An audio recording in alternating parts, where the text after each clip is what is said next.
Lord, and we are grateful for this morning that we can listen from God's voice. இந்த நாளுக்காக நான் தேவனை மகிமைப்படுத்துகிறேன். இந்த நாளிலும் தேவனுடைய சத்தத்தை கேட்க தேவன் நமக்கு கிருபை செய்வார். May God speak to us. தேவன் தாமே நம்மோடு பேசுவாராக. How many are ready to hear God's voice? எத்தனை பேர் தேவனுடைய சத்தத்தை கேட்க ஆயத்தமா இருக்கிறீங்க? Hallelujah. We are here not to hear man's voice, but we are here to hear God's voice. நம்ம இந்த வேளையில மனுஷ சத்தத்தை கேட்கும்படி வரவில்லை, தேவனுடைய சத்தம் கேட்கும்படி வந்திருக்கிறோம். We heard enough of man throughout the week. இந்த வாரம் முழுவதும் எல்லா விதமான விதத்திலும் மனுஷ சத்தத்தை தாராளம் கேட்டுட்டோம். We heard enough of the world. உலகத்தை குறித்து நிறைய கேட்டுட்டு வந்திருக்கிறோம். But we have the living word, God with us. ஆனா நம்மிடத்துல உயிருள்ள தேவனுடைய வார்த்தை நம்மோடு இருக்கிறது. And here he comes with a solution for all our difficulties. இந்த நேரத்துல கூட அவர் நம்முடைய வாழ்க்கையில இருக்கிற எல்லா போராட்டமான சூழ்நிலைக்கும் அவர் வார்த்தை வருகிறது. What I like about Jesus is something like this. He is this one-stop solution for every of our challenges and difficulties that we may go through. எனக்கு இயேசுவினிடத்துல மிகவும் பிரியமான காரியம் என்ன அப்படின்னு பார்த்தா, நம்முடைய வாழ்க்கையில கடந்து செல்கிற ஒவ்வொரு போராட்டமான சூழ்நிலைக்கும் ஒரு முற்றுப்புள்ளி வைக்கணும்னா அது இயேசுவாக இருப்பார். Hallelujah. How much more is our God? You have everything included in him. Every sufficiency is found in him. எவ்வளவு விசேஷித்த நல்ல தேவன் நம் தேவன், அவரிடத்துல எல்லாமே அடங்கி இருக்கிறது. There is no come closer to what he offers to us. அவருக்கு பக்கத்துல போகிறதுல அவ்வளவு விசேஷமான ஆஃபர்கள் அவர் வைத்திருக்கிறார். There's nothing that is similar. There's nothing that is equals to God. தேவன் கொடுக்கிற இந்த ஆஃபர் இல்லனா தேவன் கொடுத்ததுக்கு ஈக்குவலா வேற எந்த விஷயமும் உலகத்துல இல்ல. Hallelujah. Hallelujah. Today we're going to talk about roots. இன்றைய நாளில நாம வேர்கள் அப்படிங்கறது We're going to talk about roots. வேர்களை குறித்து Roots are very important for a tree to grow. ஒரு மரம் வளர்வதற்கு வேர்கள் முக்கியமா இருக்கிறது. You will not see the root outside, but you know the root is strong, so it has good fruits outside. நீங்க வேர்களை வெளியில பார்க்க இயலாது, ஆனா நல்ல கனி கொடுக்குதுன்னா அப்ப வேர் ரொம்ப நல்லா இருக்கு. Every tree needs good fruit. எல்லா மரமும் நல்ல கனிகளை கொடுக்க வேண்டும். Good root is needed for good fruit. அப்ப நல்ல கனிகளை கொடுப்பதற்கு வேர் மிகவும் முக்கியமானதா இருக்கிறது. You know why Bible uses several terms for us to understand things better? ஏன் வேதாகமம் நிறைய வார்த்தைகளை இல்ல ஓமைகளாக சொல்லப்படுதுன்னா நம்ம இன்னும் தெளிவாய் புரியும்படியாக. It uses farmer, it uses being rooted.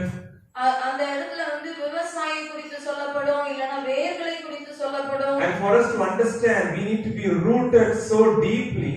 நம்ம இதை புரிந்து கொள்வதற்கு மிகவும் ஆழமாக நாம் வேர் பற்றி இருக்க வேண்டும். If we are deep rooted, நீங்க நல்ல ஆழமாய் வேர் பற்றி இருக்கும்போது you will have fruits that is lasting.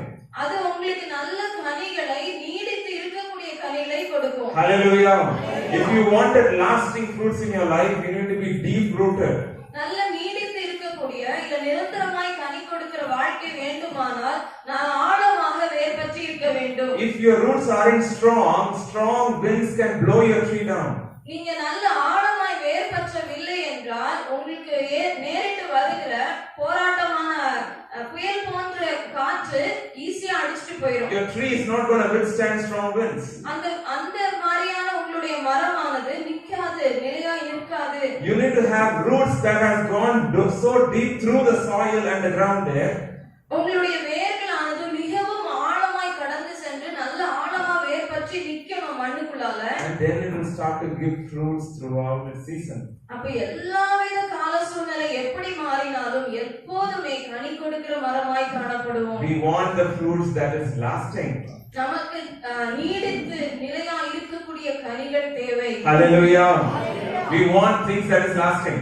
நமக்கு ரொம்ப நீடித்து உழைக்கக்கூடியவைகள் நமக்கு ரொம்ப. We don't want things that goes broken within 2-3 days. 2-3 நாள்ல உடைஞ்சு போற மாதிரியான ஒரு பொருள் நாம் விரும்புவதில்லை. Within 2-3 hours.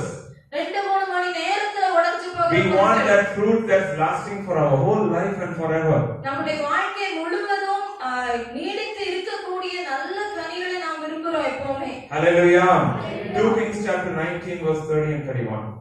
2 ராஜாக்கள் 19 2 ராஜாக்கள் 19ஆம் அதிகாரம் 30 and 31. 30-31 வசனங்களை பார்ப்போம். யூதா வம்சத்தாரே, தப்பி மீதி இருந்தவர்கள் மறுபடியும் கீழே வேர்பற்றி மேலே கனி கொடுப்பார்கள். மீதியா இருக்கிறவர்கள் எருசலேமிலும், தப்பினவர்கள் சீயோன் மலையிலும் இருந்து புறப்படுவார்கள். சேனையுடைய கர்த்தரின் வைராக்கியம் இதை செய்யும். The surviving remnant of Judah shall again take root. யூதா வம்சத்தார் மீண்டுமாக மறுபடியும் கீழே வேர் பற்றி, Not the whole house of Judah, but a surviving remnant.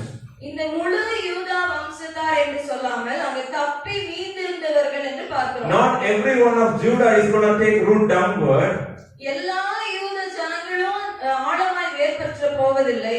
Only a certain surviving group of people who are remnants will start to grow root downward and then have roots upward. ஆனால் குறிப்பிட்ட தப்பி போன இந்த கொஞ்சம் பேர் மாத்திரமே அந்த யூத ஜனங்கள்ல கீழே வேர் பற்றி ஆழமாய் வேர் பற்ற This போகிறார்கள். speaks about the people of Judah who is going to be taken into captivity. இது ஒரு குறிப்பிட்ட கொஞ்சம் யூத ஜனங்கள் சிறைபிடிக்கப்பட போகிறவங்களை குறித்து சொல்லுது. But this also connects us to the New Testament with the new covenant, the church who will be that surviving remnant. இது அப்படியாகவே நேராக புதிய ஏற்பாட்டுல சபையை இந்த சபையாக பிரித்தெடுக்கப்பட்ட கொஞ்சம் பேர் இருப்பாங்க. அவங்க தேவனுக்காக உடன்படிக்கை It's about you செய்கிறார்கள். and me here. இதுல குறிப்பிடுகிற இந்த யூதா தப்பி போன ஜனமானது உங்களையும் என்னையும் We குறிக்கிறது. are those surviving remnant நம்ம தான் அந்த தப்பி போன மீண்டு இருக்கிற ஜனங்கள், who are chosen by God தேவனால் and தெரிந்தெடுக்கப்பட்டவர்கள், redeemed by Christ. கிறிஸ்துவாலே மீட்டெடுக்கப்பட்டவர்கள். Who is all chosen by God here? யாரெல்லாம் தேவனால் தெரிந்தெடுக்கப்பட்டவர்கள்? Hallelujah. We are all redeemed by Christ. நம்ம எல்லாரும் தேவனால் மீட்கப்பட்டவர்கள். And now God is coming after you and me who is chosen and redeemed. இந்த தேவன் நம்ம தெரிந்து கொண்ட நம்மை மீட்டெடுத்தவர்களாகிய நம்மை தேடி வருகிறார். He is zealous. அவர் நம்ம மேல வைராக்கியமா He is இருக்கிறார். zealous that you will start to root downward in your life. அவர் நம்ம மேல அவ்வளவு வைராக்கியம் வைத்தவராக அவருக்குள்ளாக நம்ம ஆழமாய் வேர் பற்ற விரும்புகிறார். Not every Christians are rooted. எல்லா கிறிஸ்தவர்களும் நல்ல ஆழமாய் வேர் பற்றவில்லை. Not everyone who is redeemed in Christ are rooted. எல்லா மீட்கப்பட்ட கிறிஸ்தவர்களும் ஆழமாய் வேர் பற்றவில்லை. But God, the Lord is looking after us people who are ready to say yes to His call and ready to root downward.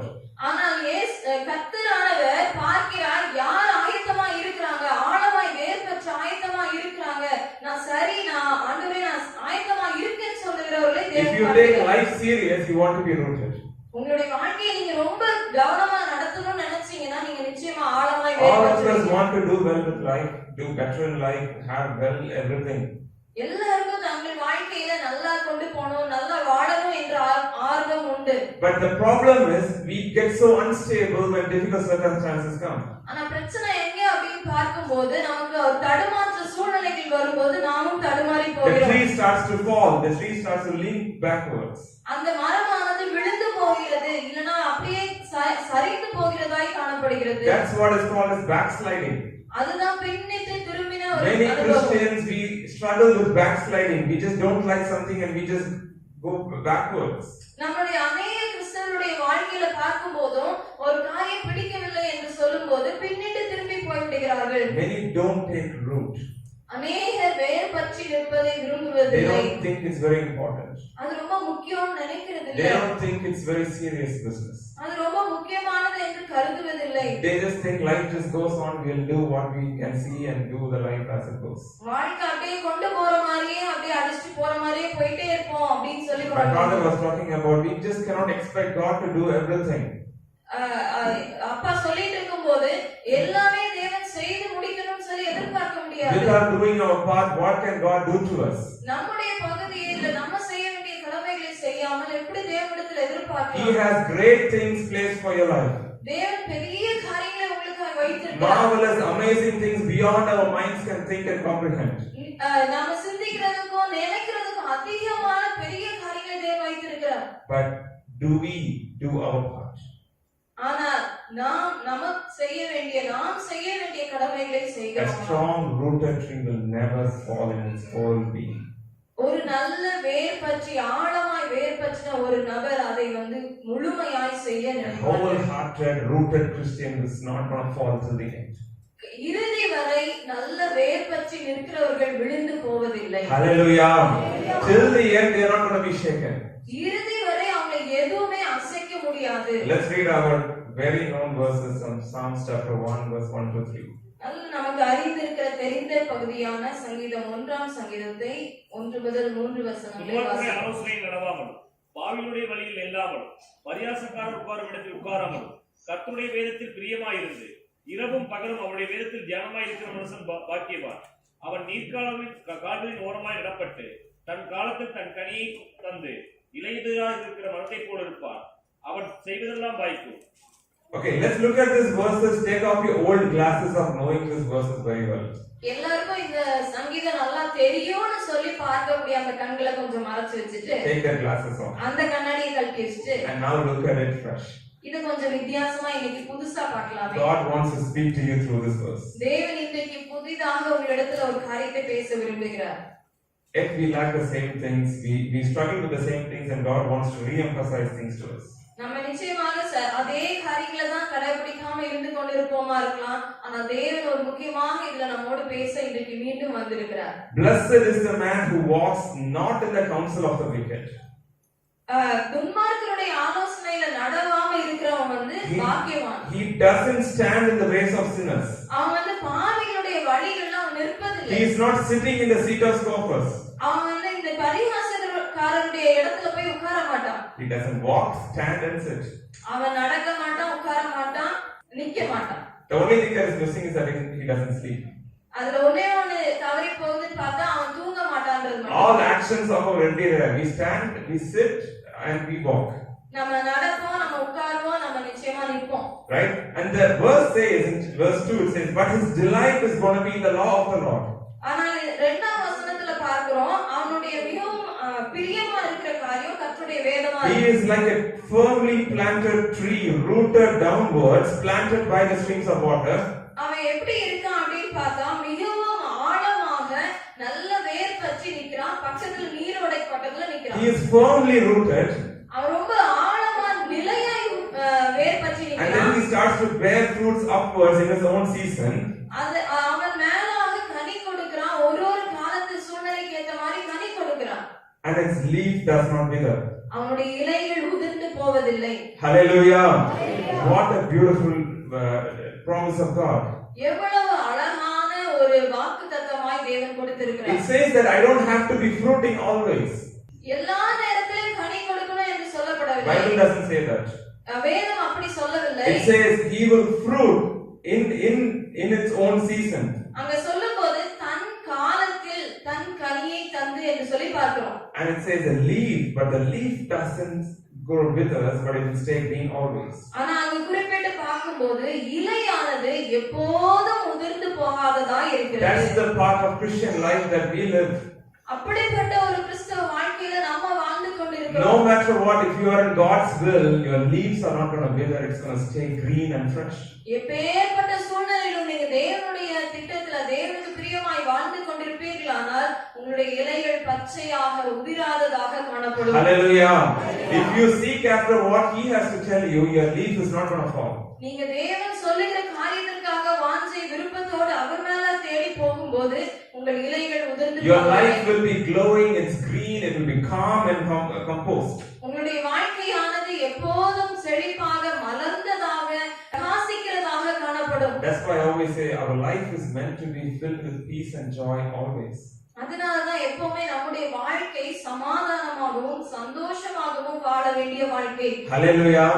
If we miss out on peace and joy in our lives, there's something really fundamentally wrong in our life. உங்களுடைய வாழ்க்கையில சமாதானத்தை சந்தோஷத்தையும் இழந்து நிக்கிறேன்னு நினைச்சீங்கன்னா ஏதோ ஒரு அஸ்திபாரமான காரியத்தை இழந்திருக்கிறோம். If you have fluctuations on your joy and peace in your day, உங்களுடைய சந்தோஷம் சமாதானம் அப்படி இப்படியுமா இருக்கிறது என்றால், if it depends on circumstances, சூழ்நிலைகளை சார்ந்து இருக்குமே ஆனால், if it depends on whether you have money or not, அது உங்களுடைய பொருளாதாரத்தை சார்ந்து இருக்குமே then ஆனால், there is something really wrong in our life, in Christian life. அப்படியானால் நிச்சயமாக நம்முடைய கிறிஸ்தவ வாழ்க்கையில எங்கேயோ ஒரு தடுமாற்றம் இருக்கிறது. Because our life is meant to be filled with the joy and peace that Jesus brings.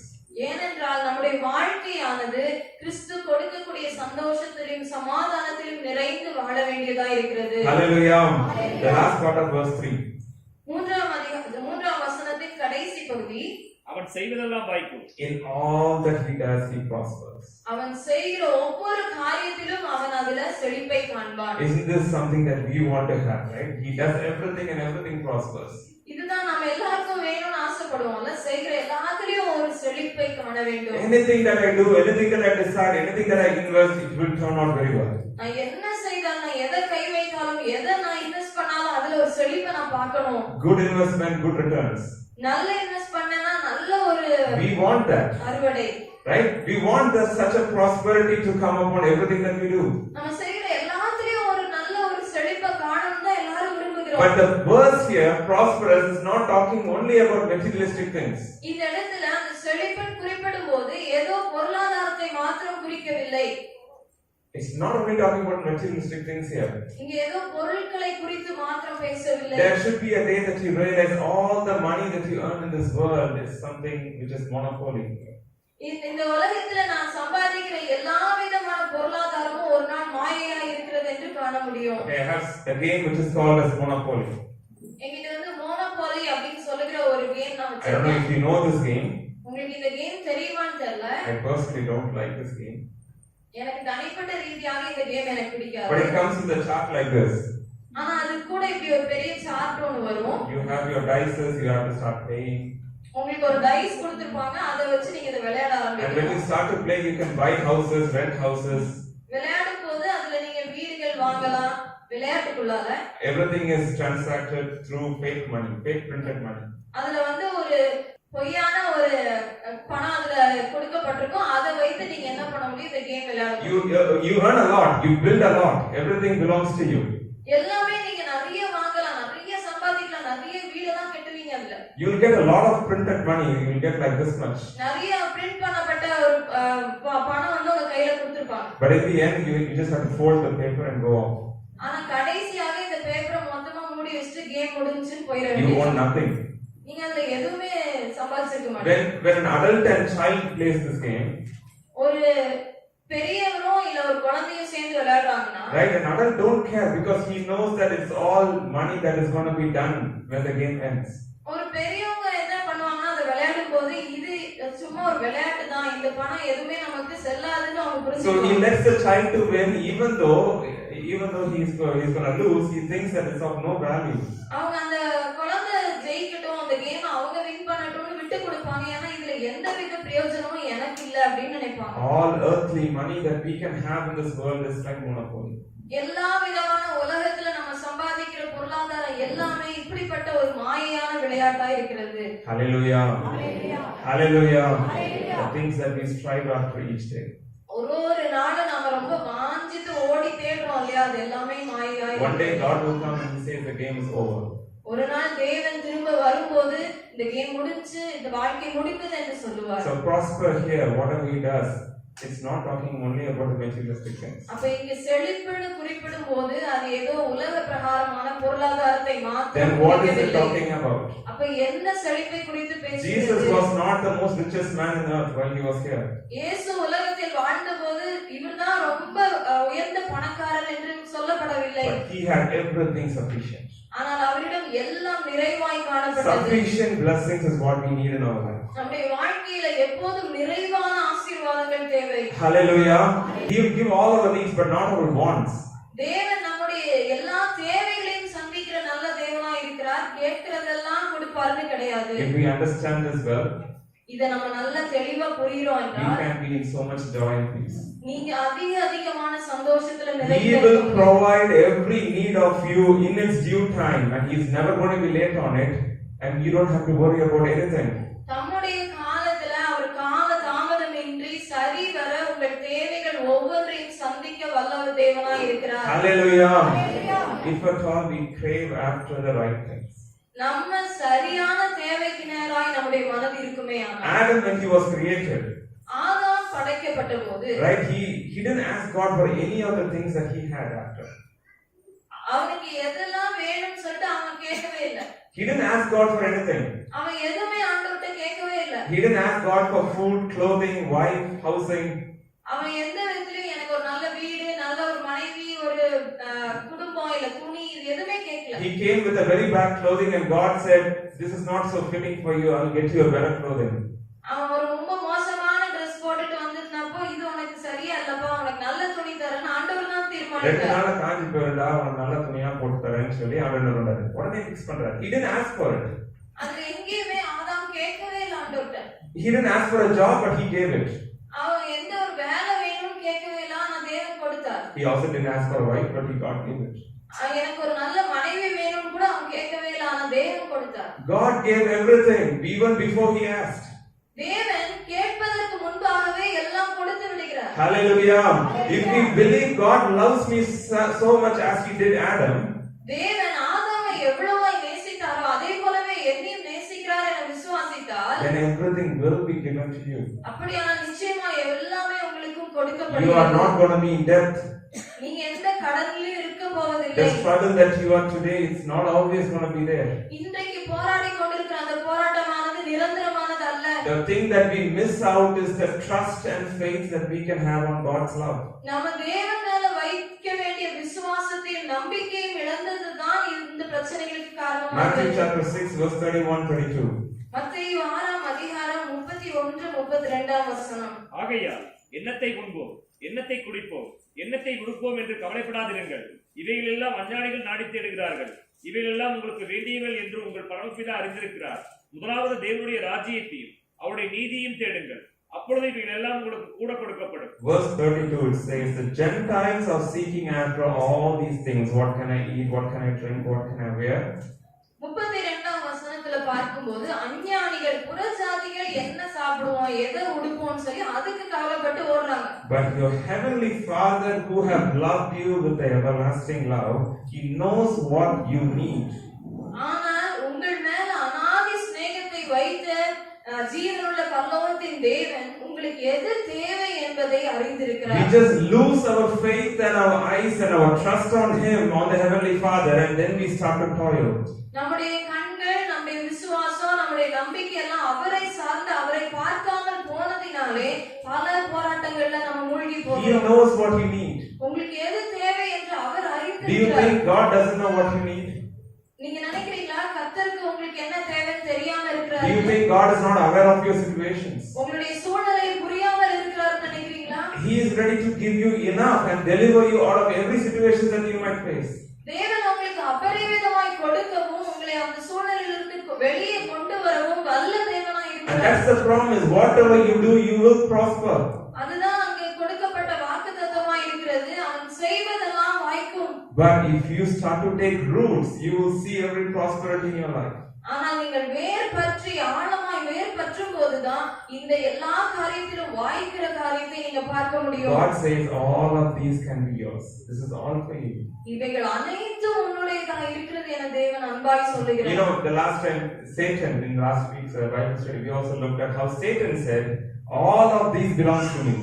நாங்க போன வாரத்துல பைபிள் ஸ்டடியில பார்க்கும்போது சாத்தான் பிசாசானவன் சொல்லும்போது இந்த ராஜ்யம் எல்லாம் என்னுடையதா He looked at இருக்கிறது. Jesus and he said, everything is mine. I own it. I have authority. அவன் இயேசுவை பார்த்தே சொல்லுகிறான் இது எல்லாம் என்னுடையதா இருக்கிறது. And he says, if you could do one thing, just bow down, just give a little bit space for me, it will be given to you. அவன் அந்த இடத்துல சொல்லும்போது ஒரே ஒரு சின்ன காரியம் தான், நீங்க என் முன்னாடி பணிந்து கொண்டு என்ன நீங்க வணங்கிட்டீங்கன்னா மட்டும் போதும் எல்லாம் உங்களுடையது என்று And சொல்லுகிறான். he is a liar. அவன் மிகப்பெரிய பொய்யனா இருக்கிறான். And the same invitation comes from God today to you. இன்றைய நாளில தேவனிடத்திலிருந்து நமக்கு ஒரு அழைப்பு வருகிறது. All of these things is mine and it's for you. எல்லா நன்மைக்கு எதுவா இருக்கிற அனைத்தும் என்னுடையதா இருக்கிறது. அது If உனக்கு you could do தருகிறேன். this one thing, இந்த ஒரு காரியத்தை நீ செய்யும்போது have me first before everything else. முதலாவதாக நீ என்ன முன்னாடி வைத்துக்கோ, மற்றதெல்லாம் பின்னாடி வை. Seek after me, long for me. என்ன வாஞ்சித்து தேடு, என்ன காணும்படி Love me as I have loved you with my everlasting love. எவ்வளவு உன் மேல அன்பை அவ்வளவு ஆழமாய் கொடுத்திருக்கிறேன், அது போல உன் அன்பின் ஆழத்தை எனக்கு காட்டு. Delight in what I tell to you. நம்ம கிட்ட சொல்லுகிறதுல நீ மனமகிழ்ச்சியாய் அங்க இரு. And if you do it, this is for you, before you ask. இத நீ செய்யும் போது இது உனக்கு நீ கேட்கறதுக்கு முன்னாடி நான் உனக்கு கொடுத்து விடுகிறேன். This is difficult for the Old Testament people to understand, the Jews to understand. இது பழைய ஏற்பாட்டின் காலத்தில் வாழ்ந்த யூதர்களுக்கு கடினமாக புரிய முடியாததா இருந்திருக்கு. இருக்கு. But in Jesus, we can understand this. ஆனால் நாம் கிறிஸ்துவின் மூலமாக இவைகளை தெளிவாய் புரிகிறோம். Hallelujah. Hallelujah. We are Christians. நாம் கிறிஸ்தவர்களாய் இருக்கிறோம். We are not Jews. நம்ம யூதர்கள் அல்ல. We don't look at a book. நம்ம ஏதோ ஒரு புத்தகத்தை பார்க்கல. We don't look at this book as some written scriptures. ஏதோ எழுதி வைக்கப்பட்ட ஒரு புத்தகம் என்று சொல்லி சாதாரணமாய் We பார்ப்பதற்கல்ல. see much more in this. There is power, there is Holy Spirit behind every word here. இதுல ஒவ்வொன்றிலும் அந்த அளவுக்கு அதிகாரம் இருக்கிறது. பரிசுத்த ஆவியானவருடைய ஒவ்வொரு வார்த்தை அதுல காணப்படுகிறது. So let's look at Psalms chapter 1 verse 1. We're going to look at the first word. Do not walk in the counsel of the wicked. சங்கீதம் 1:1 வசனத்தை நாம பார்ப்போம். You do not walk in the counsel of the wicked. நீங்க துன்மார்க்கருடைய ஆலோசனையில நடக்க கூடாது. Whatever he has to say, you don't walk on it. அவன் என்னதான் சொன்னாலும் அவன் பின்னாடி நடக்க கூடாது. We live in a world which is wicked. You are surrounded by people who are wicked. நாம் வாழ்கிற உலகமானது இல்ல நம்மளை சுற்றி இருக்கிற எல்லாமே துன்மார்க்கமா இருக்கிறது. And Bible says you are not meant to think and do what he wants. வேதம் நமக்கு சொல்லுகிறது நீங்க துன்மார்க்கர் சொல்லுகிறதையோ அவங்க கொடுக்கிற ஆலோசனையோ பின்பற்ற கூடாது. But as we grow up, as child grows, எப்படி ஒரு குழந்தை வளர்கிறதோ அதுபோல் நாம் வளரும்போது a child is told you should be accepted by others.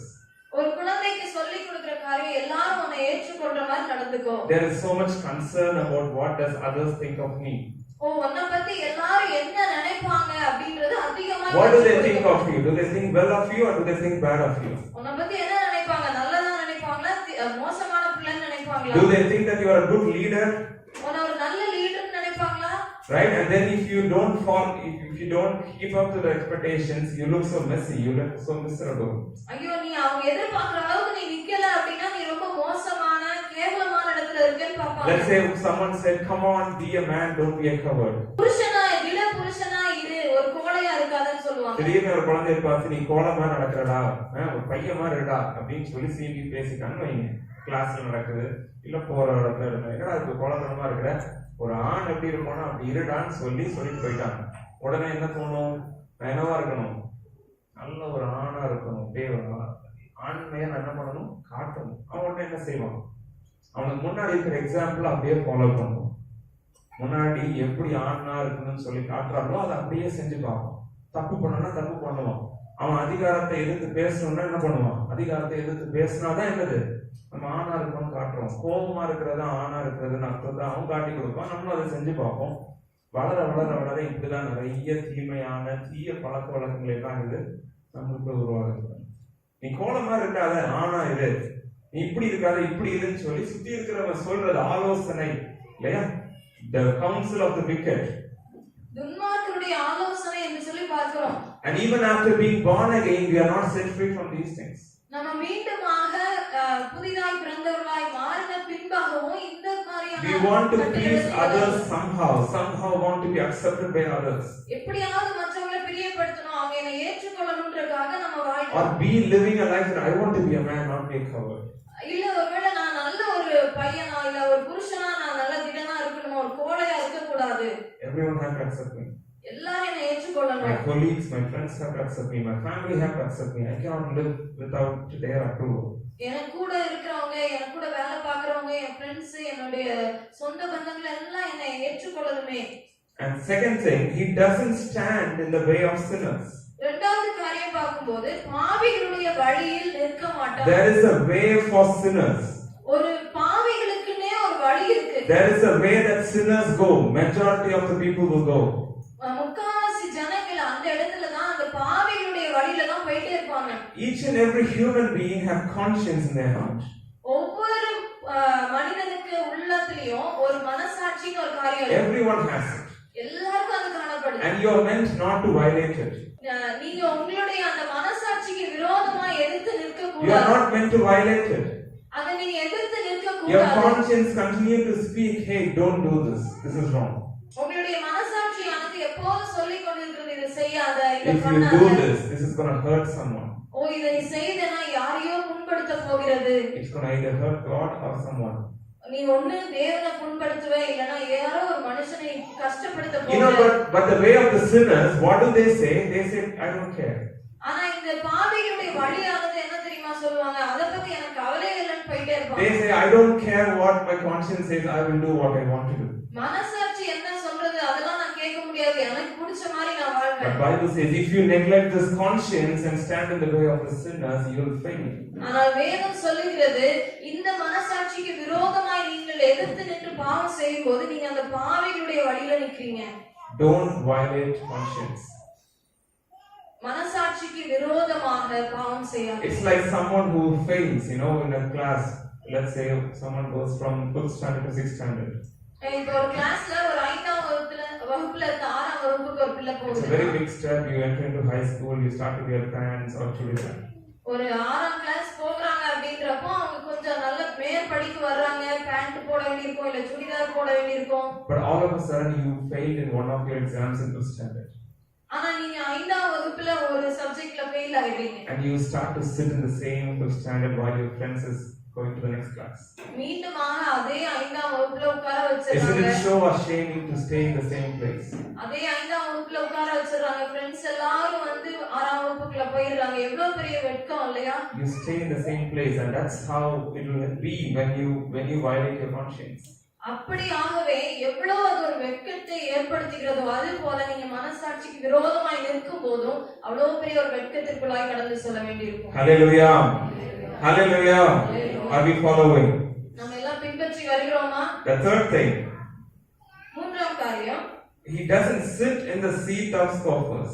பரியாசக்காரர் உட்கார்ற இடத்துல உட்கார மாட்டான். It's the most, we hear this scripture several times. We even memorize it. இந்த பகுதி நம்ம நல்லா நிறைய தடவை கேட்டிருக்கோம், மனப்பாடம் கூட செய்து We வச்சிருக்கோம். know the scriptures, but what do we do in our life? நமக்கு வசனங்கள் தெரிந்திருக்கும், ஆனா நம்முடைய வாழ்க்கையில என்ன செய்து கொண்டிருக்கிறோம்? The scripture says very clearly, do not sit with the seat of scoffers. They will be mocking and teasing and making fun. இந்த வசனத்துல பார்க்கும்போது உட்கார வேண்டாம், அந்த பகுதியில பரியாசக்காரர்கள் கிண்டல பண்ணுவாங்க, கேலி செய்வாங்க, அப்படிப்பட்ட கூட்டத்துல போய் உட்காராதீர்கள். They make fun of serious things. ரொம்ப முக்கியமான காரியங்களை குறித்து ரொம்ப சிரிப்பு காட்டுற Everything looks like a mockery for them. அவங்களுக்கு எல்லாமே கிண்டலா கேலியா போயிடுது. They mock at God. They mock at God's scriptures.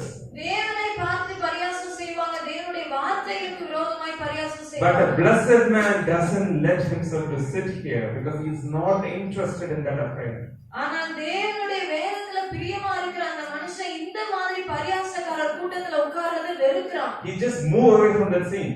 அவன் அந்த இடத்தை விட்டு நகர்ந்து போயிடுறான். He doesn't preach to them, hey, you are wrong, you are doing things wrong.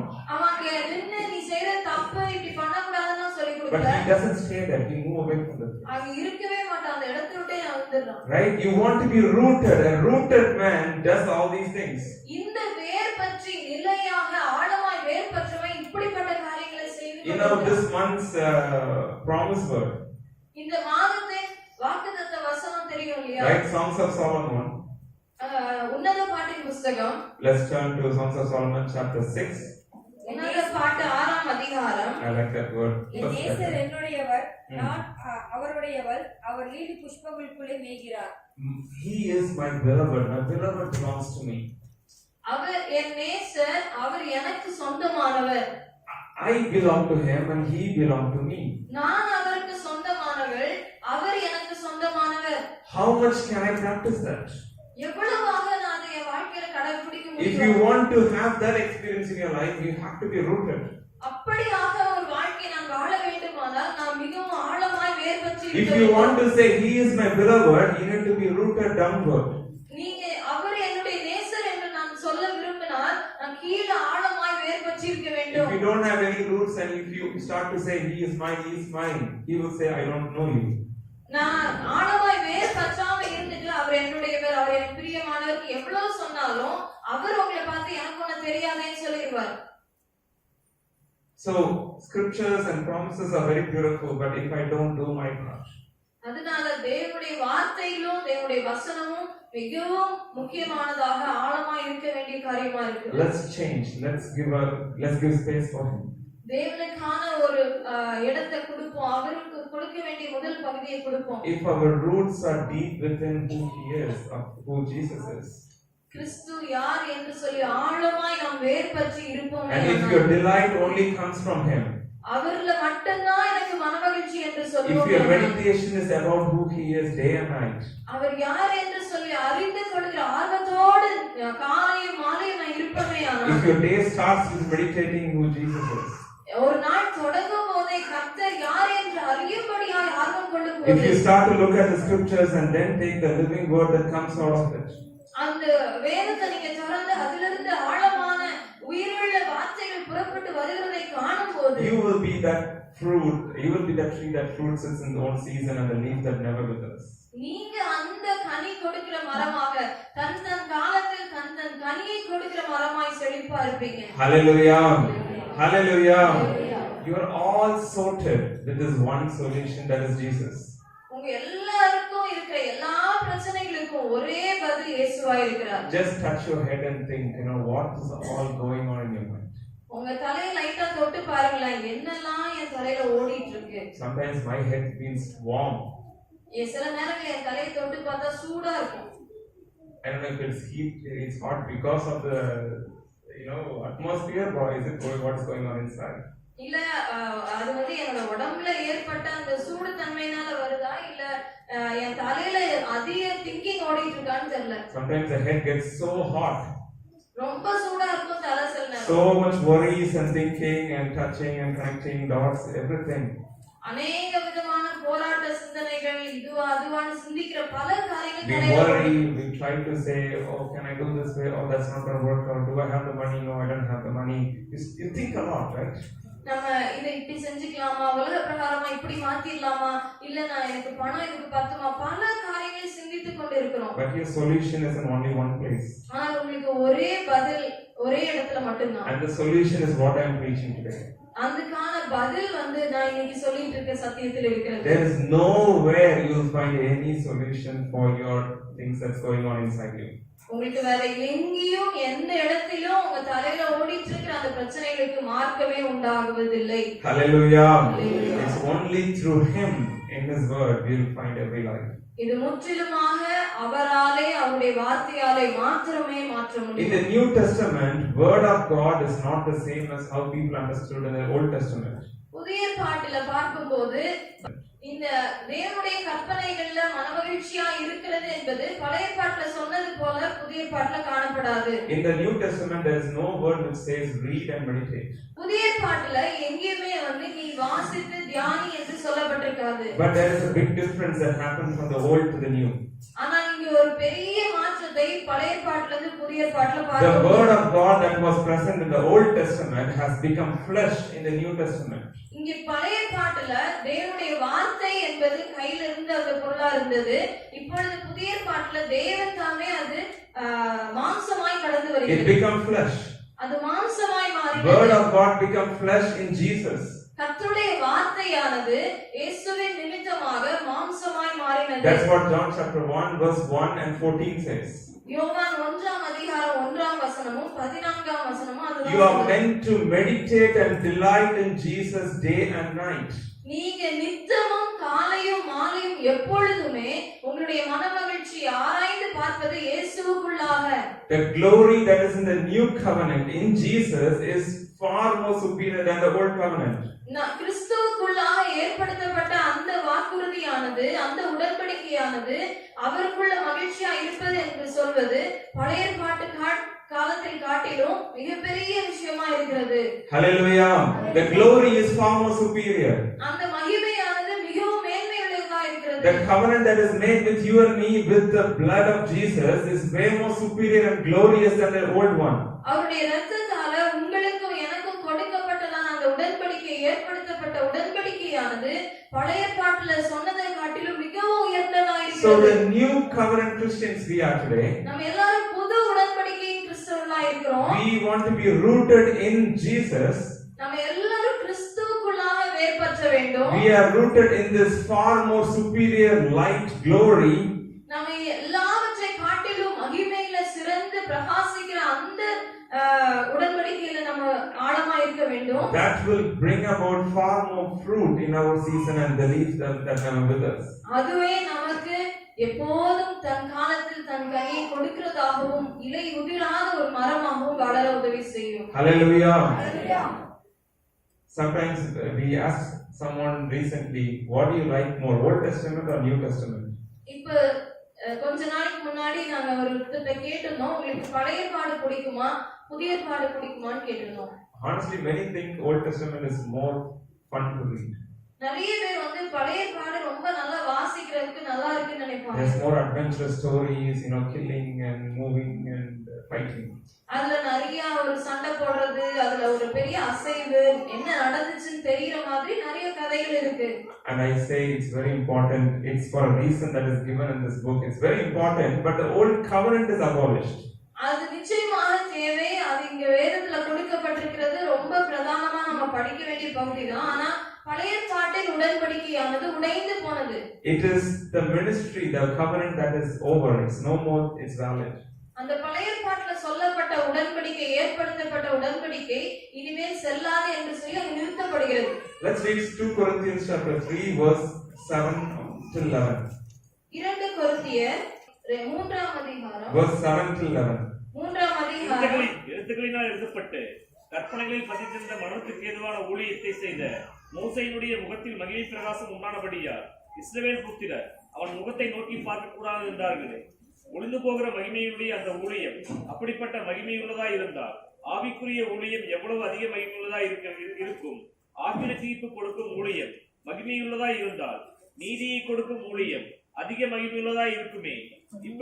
இப்படியாக மகிமைப்பட்டிருந்த அந்த ஊழியம் இந்த ஊழியத்துக்கு உண்டாயிருக்கிற சிறந்த மகிமைக்கு முன்பாக மகிமைப்பட்டதல்ல.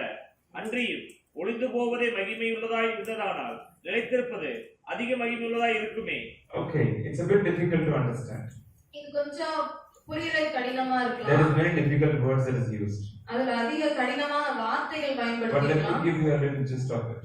ஆனா உங்களுக்கு அதுல இருந்து ஒரு சாரத்தை சொல்ல விரும்புகிறேன். There was glory in the old covenant, yes. பழைய ஏற்பாட்டின் உடன்படிக்கையில ஒரு பெரிய மகிமை இருந்தது, But உண்மைதான். as the verse 10 says, what once had glory has come to have no glory at all because of the glory that surpassed it. அந்த 10ஆம் வசனத்துல பார்க்கும்போது ஒரு நாள் கடந்த காலங்களில் இருந்த அந்த மகிமையான உடன்படிக்கையானது இப்போது இல்லை என்று சொல்லி பார்க்கிறோம். And now the new glory has come and that has surpassed everything. இப்போது புதிதான ஒரு உடன்படிக்கை ஏற்படுத்தப்பட்டிருக்கிறது. அவை அந்த பழைய உடன்படிக்கை முற்றிலுமாய் கடந்து வந்திருக்கிறது என்று சொல்லி Because this one is permanent and it's forever beyond our life.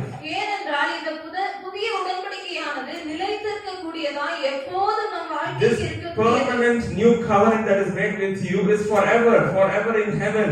உங்களோடு ஏற்படுத்தப்பட்ட இந்த புதிய உடன்படிக்கையானது இந்த உலகத்தின் முடிவு பரியந்தமும் அந்த நித்திய ஜீவனுக்கு உரியதாய் இருக்கிறது. That's what verse 12 it says, since we have such a hope we are very bold.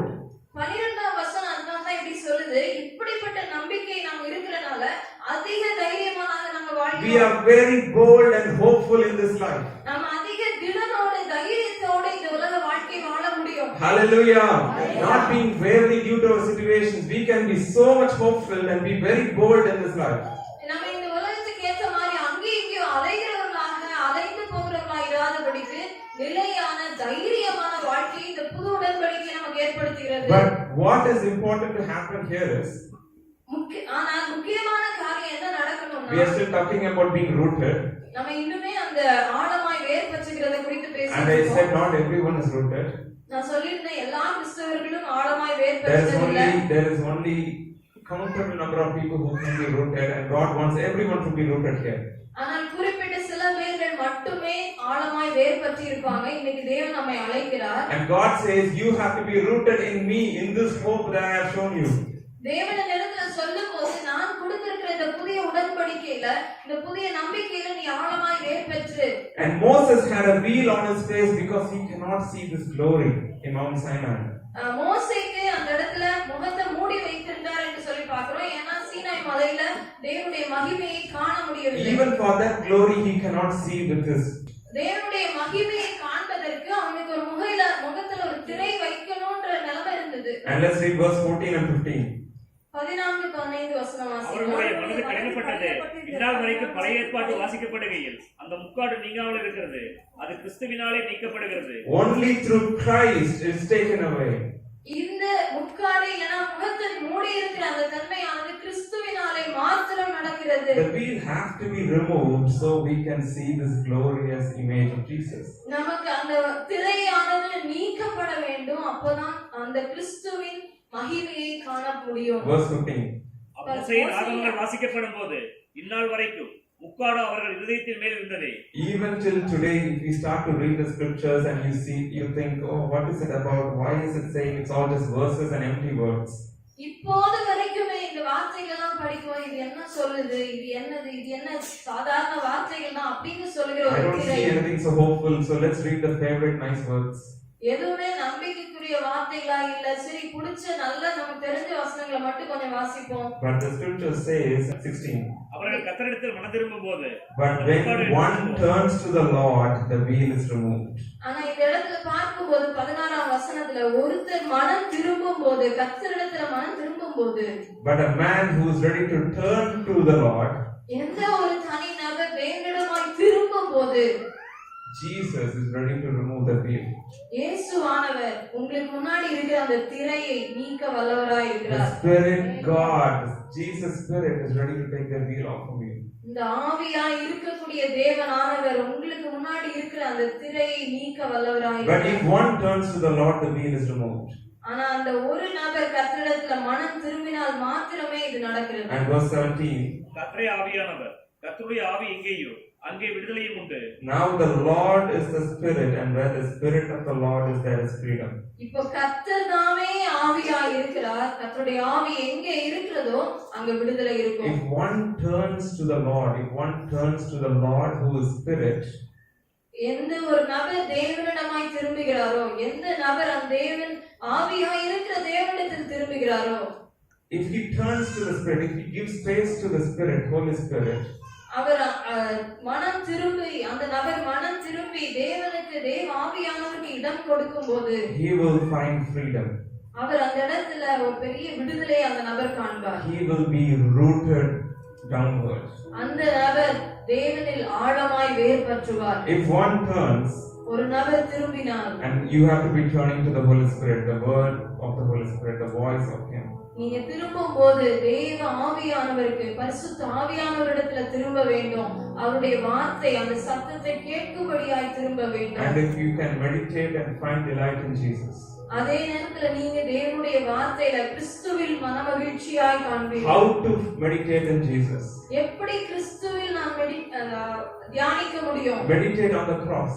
எப்படி நான் சிலுவை குறித்து தியானிப்பது? Meditate on what He have done on the cross. என்ன தேவன் கிறிஸ்து சிலுவையில் என்னெல்லாம் செய்திருக்கிறார் என்று தியானியுங்கள். Meditate on that love that came down from heaven. அந்த அன்பு எவ்வாறாக பரலோகத்திலிருந்து இறங்கி கடந்து பூலோகத்துக்கு வந்தது. Meditate on the blood of Jesus that was shed on the cross for you. எவ்வாறாக அந்த அன்பு இரத்தமாக கிறிஸ்துவின் நிமித்தம் சிந்தப்பட்டது அந்த சிலுவையில் என்று தியானியுங்கள். Meditate on this grace that was shown to you, the mercy that was shown to you. அந்த இடத்துல அவருடைய இரக்கம் எவ்வாறாக கொடுக்கப்பட்டது, எவ்வாறாக ஒரு கிருபை கொடுக்கப்பட்டது என்று Meditate தியானியுங்கள். on the love that He has for you. அவர் எவ்வளவாக உங்க மேல அன்பு வைத்திருக்கிறார் என தியானியுங்கள். Meditate on where Jesus is seated today. இன்றைக்கு கிறிஸ்து எங்கே அமர்ந்திருக்கிறார் என தியானியுங்கள். Where is He seated? அவர் எங்கே உட்கார்ந்திருக்கிறார்?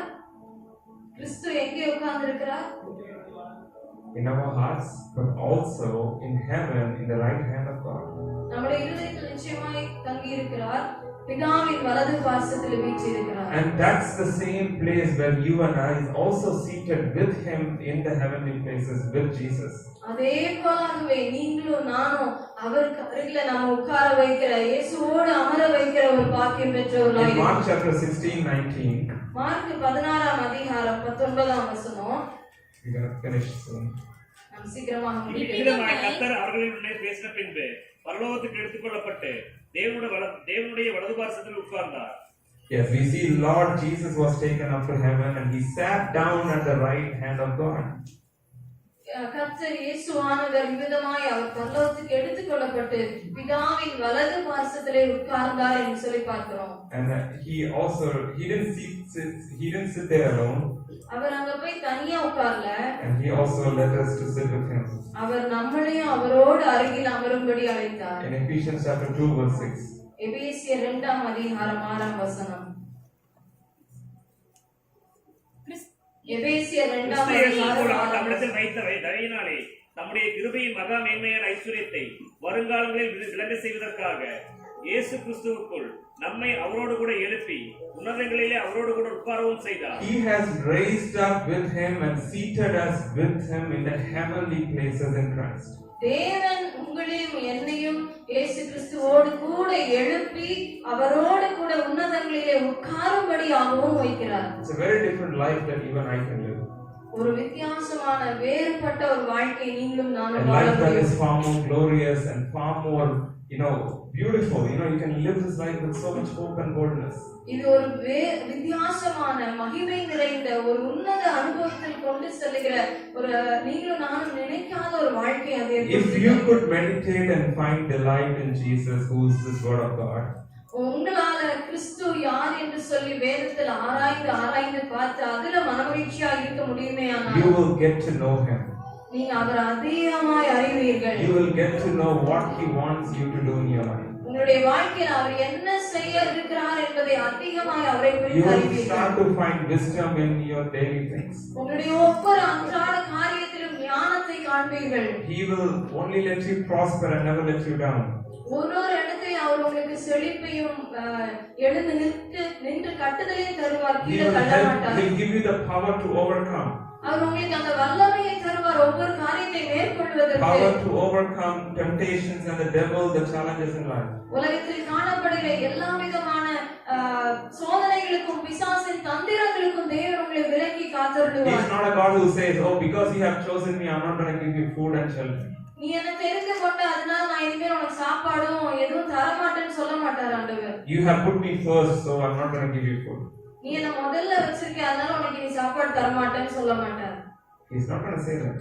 அவர் நிச்சயமா அதை சொல்ல Do மாட்டார். you think He will say that? நீங்க அப்படி நினைக்கிறீங்களா அவர் அதை சொல்லுவாருன்னு? But if you are ready to say, "Lord, not money, not marriage, not my home, not everything that I desire for my life, but you, Lord." ஆனா நீங்க ஒரு படி எடுத்து வச்சப்பா என் வருமானமோ என் பொருளாதாரமோ எனக்கு பொண்ணோ பொருளோ என் மனைவியோ என் குடும்பமோ என் பிள்ளைகளோ இது அல்ல ஆண்டவரே நீங்க தான் முதல்ல. Lord, I desire nothing but you. எனக்கு அந்த உலகத்துல வர எதையும் நான் வாஞ்சித்து கேட்கலப்பா நீங்க மட்டும்தான். Let me, if you say, "Oh, I'm going to pursue other things in the life," He may give them to you. If you say, "I will pursue other things," and God will give them to you maybe. நீங்க நான் இதுக்கு பின்னாடியே ஓடுறேன் இதெல்லாம் தான் எனக்கு வேணும்னு கேட்டுட்டே இருந்தீங்கன்னா அது ஆண்டவர் உங்களுக்கு கொடுப்பாரா இருக்கலாம். But you will lose the Lord. ஆனால் நீங்கள் கிறிஸ்துவை இழந்து You விடுவீர்கள். will lose the hope that was set on you. தேவன் உங்களுக்கு வைத்திருந்த அந்த திடமான நம்பிக்கை நீங்கள் இழந்து போவீர்கள். Let's found our roots grounded in His love in Jesus. நாம் எப்போதும் கிறிஸ்துவில் ஆழமாய் வேர் பற்றினவர்களாய் நாம் வாழுவோம். Let's raise up our feet. நாம் யாரும் எழுந்து நிற்போம். Let's